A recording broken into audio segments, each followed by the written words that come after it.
Warning: the following video contains explicit language which may be offensive to some viewers or inappropriate for children. The content within this video is intended for mature audiences only.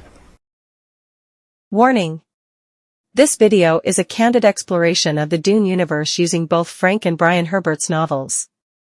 This video may also include discussions of violence, sexual situations, and drug use. By viewing beyond this point, you take responsibility for choosing to watch this video.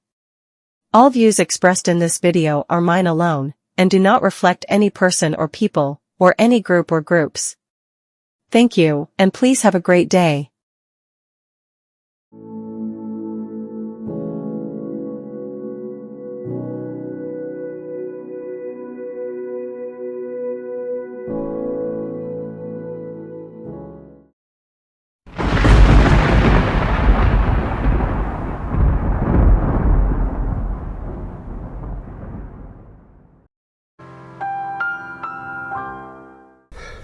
Hello and welcome to this video. Hope everyone is doing alright.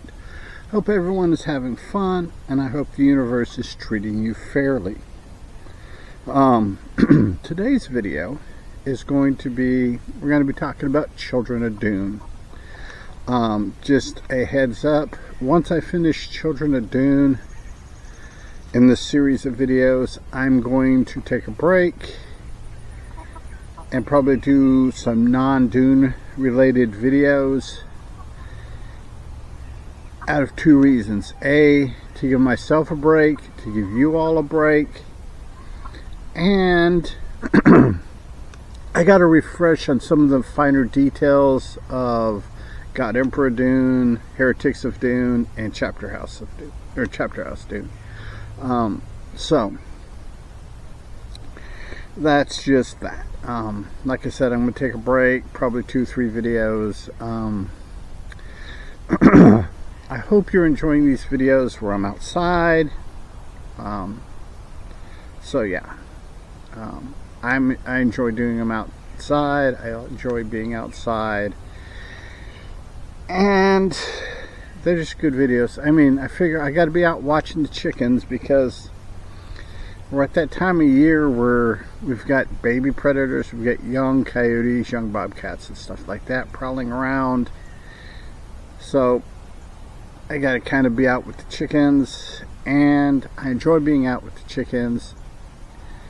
Though this time of year we don't have the problem with neighborhood dogs. That's usually like summer into fall, winter type thing. But for some reason this time of year, or I should say at time of filming, is when we got our predators. So yeah. So with all that jibber jabber to the side, let's jump into Children of Dune. This is the last novel with Lady Jessica, Gurney Halleck, Paul, Chani, Irulan, Aaliyah. The next book, God Emperor, will focus mainly on Leto II. So there's that. In this book, we start out with Paul has wandered off into the desert. We're about 12 years down the road from the end of Messiah. Leto II and Ganima are 12, 13 years old. Anywhere, the exact time from the end of Messiah to the beginning of Children of Dune varies on who you talk to. Google has it way off, in my opinion, but as the book describes Leto and Ganima as basically newly formed teenagers. So 13, 14 years old. Some of the some of the stuff kind of leads you to believe they might be 12 years old, maybe even 11. Frank Herbert's time jump is kind of fuzzy on this one. So what we have is Leto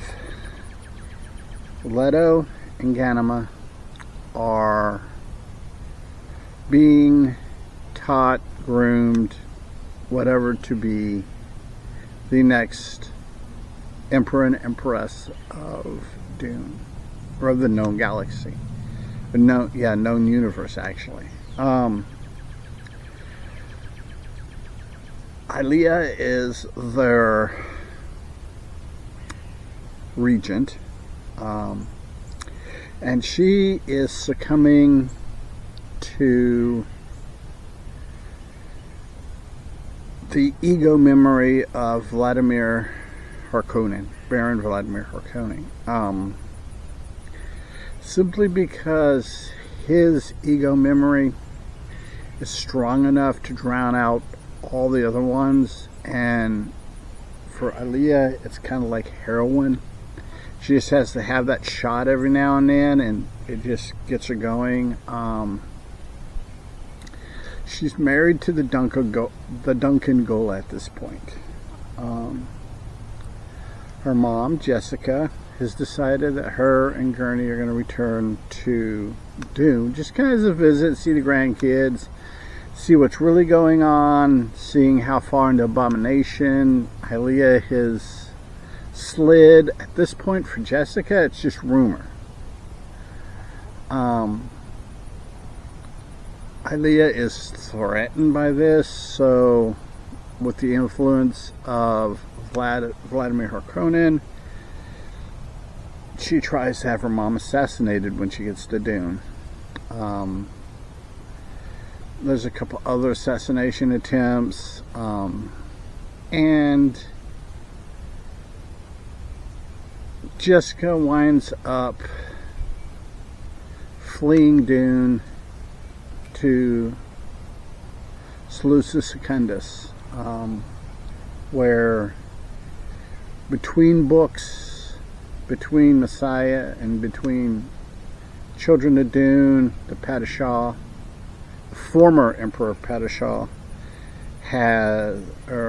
Padishah Emperor blah blah blah the fourth, I can't remember his name, he's died. Like I said, Irulan is married, well, she's the widow, or we believe her to be the widow of Paul. She has embraced the kids. She's teaching them everything she knows,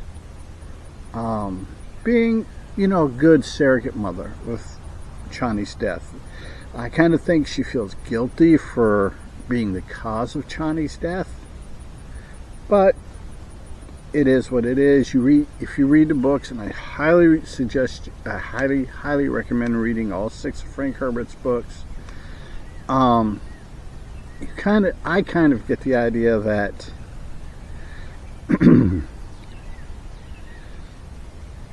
Irulan kind of feels bad for her basically murdering Chani. So she's taking care of the kids, looking out for them. And she's doing this. She has no other motives other than to see the kids prosper.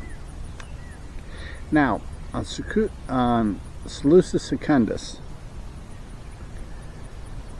her younger sister, who in the TV miniseries Children of Dune is played by Susan Sarandon, and played very well.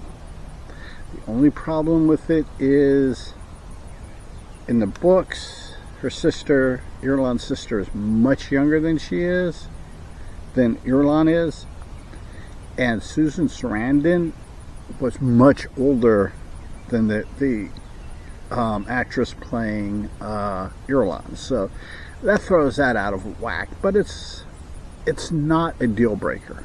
In the TV series, if anything is going to be a deal breaker, it's the It's the sets that look like they were built in somebody's garage. But the acting for the miniseries, I've said this over and over again, is good. The casting is pretty much spot on. There's some people that don't agree with the Gurney casting. Gurney gets sold so short in the all the interpretations of Dune so far, even Villeneuve's, that it's not that big of a deal. I don't mind them, but Jessica eventually winds up on kind of in the employ of Irulan's little sister. I mean, mind you, these whole events take place over an extremely long time. They take place probably over a 15-20 year period, maybe,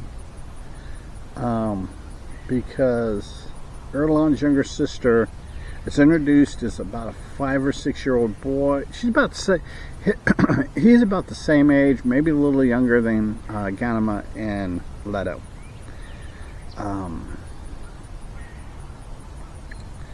Which kind of comes into play, and it's most fortuitous later on in the book.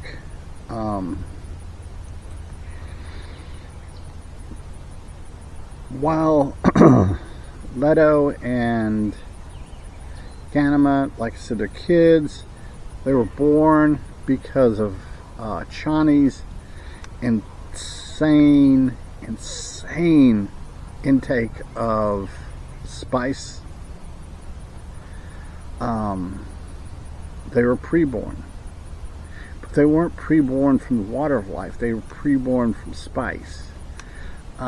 I think if Herbert would have lived to write the final book that came after Chapter House, I think we may have got an explanation how being preborn from pure spice versus the water of life would have had an impact. I'm not entirely sure that there is a difference, but in my head canon, I like to pretend there is anyhow. Ganima is extremely fearful of becoming like her mom.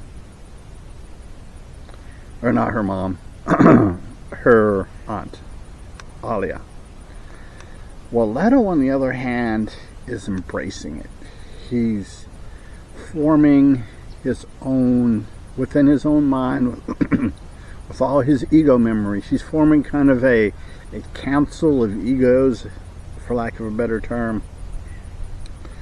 And they're just kind of hanging out in the world. He's putting his will forward.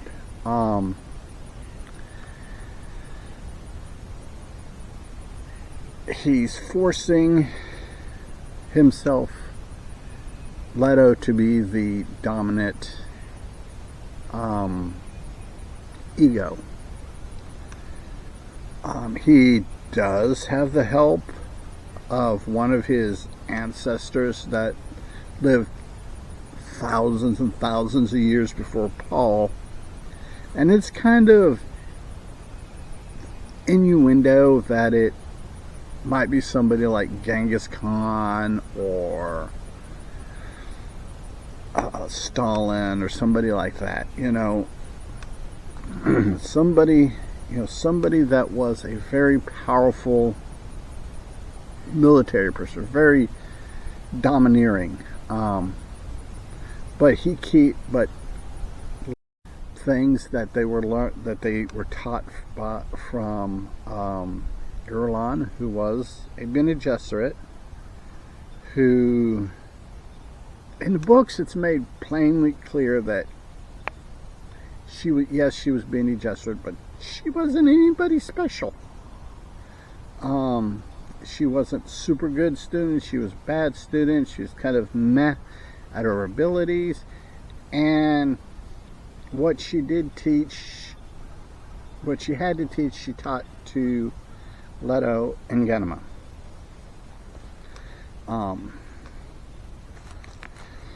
At one point, before Jessica arrives on Seleucus Secundus, there's a animal called a lace tiger. Tiger, they can be trained, they're genetically modified, or these particular ones that we're focusing on are genetically modified.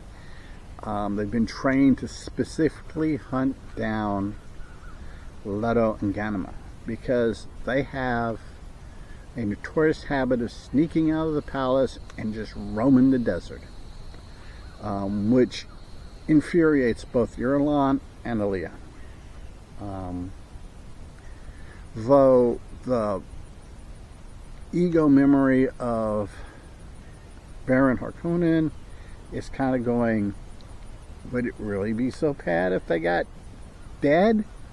I would leave you as, you know, the all-powerful. And at this point, you get a little bit of it in Masai, but in this book, it slams it home that the Imperium is a theocratic empire, with Alia as the main religious figure, Saint Alia the Knife. And with the Baron doing Baron things and pumping her up and basically through her body experiencing things that he enjoyed when he was alive. And just think of every extremely, what we in society, what in polite society would consider sexual deviance, was every day for the Baron. It was just what he did. And in turn, Alia is doing those same things. She's married to the Gola of Duncan, Idaho. She starts an affair with one of her priests. And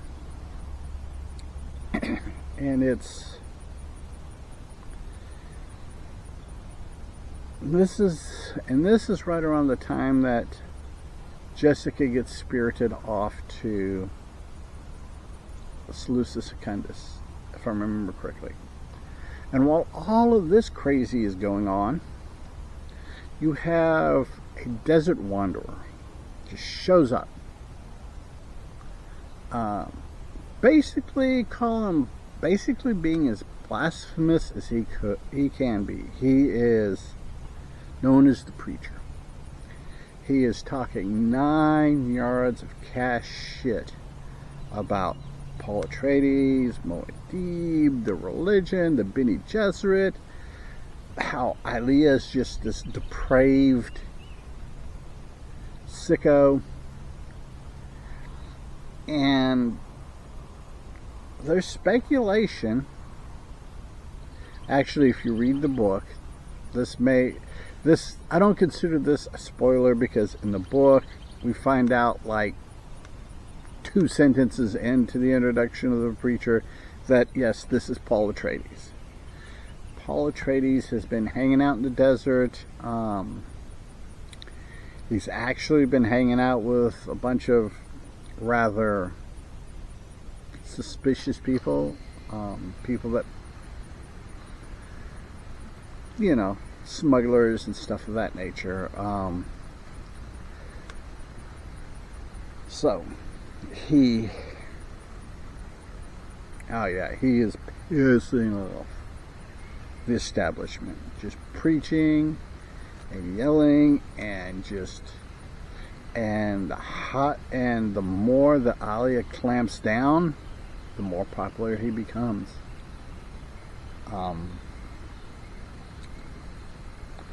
Leto and Ganima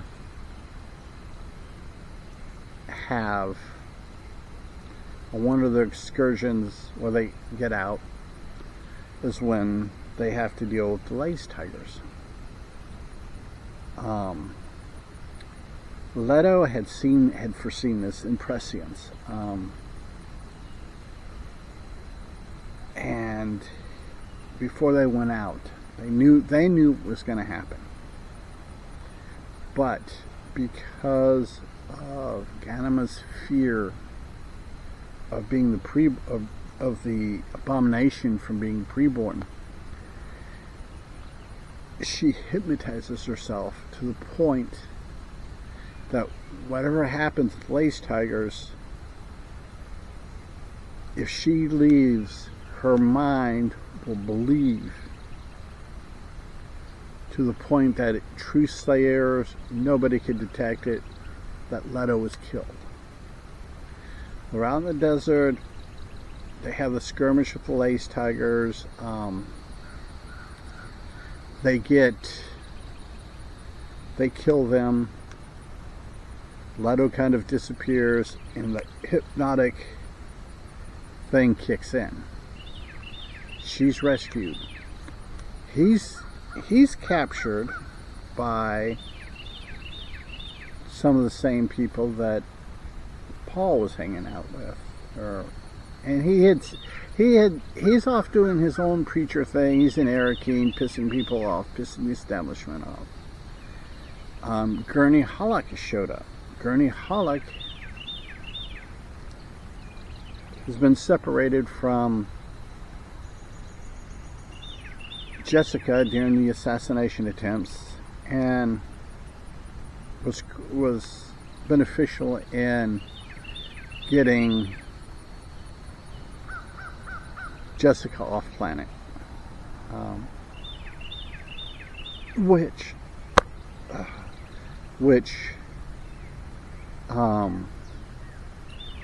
excuse me for the flatulence.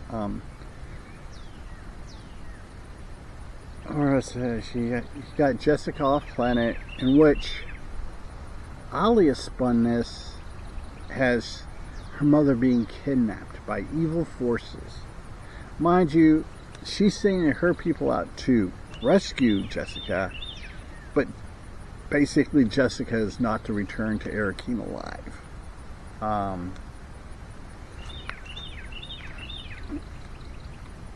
When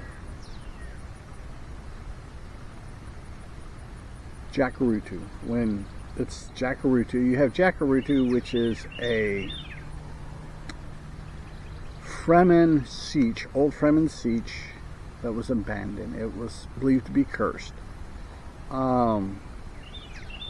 one of those ones where if you want more information, because there's chapters, like 3 or 4 dedicated to Jakarutu, and they can totally, in that whole mythology, that whole setting up, can dominate this video, and I don't want that. So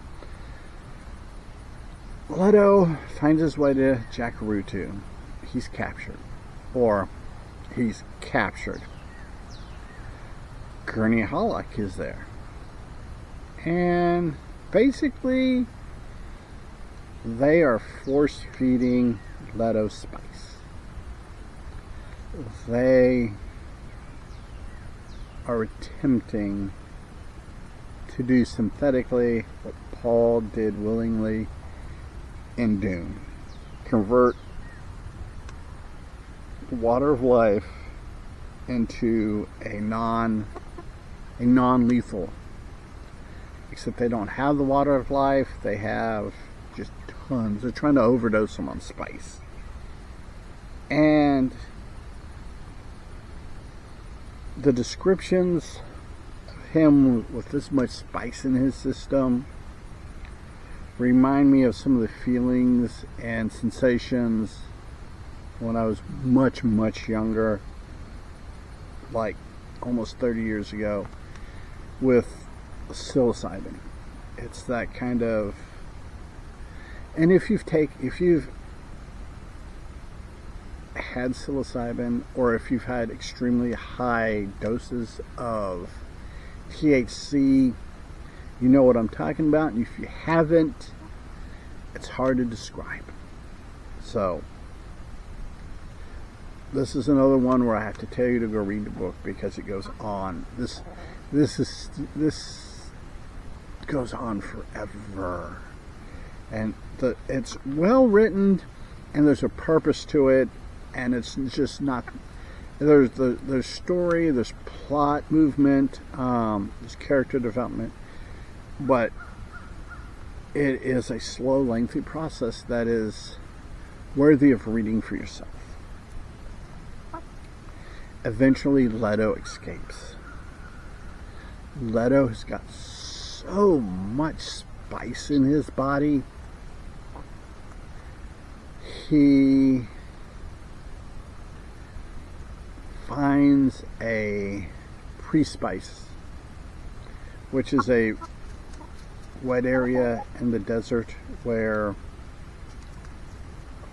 you have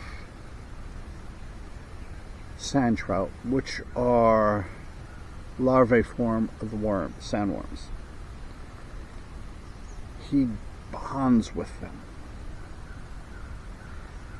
and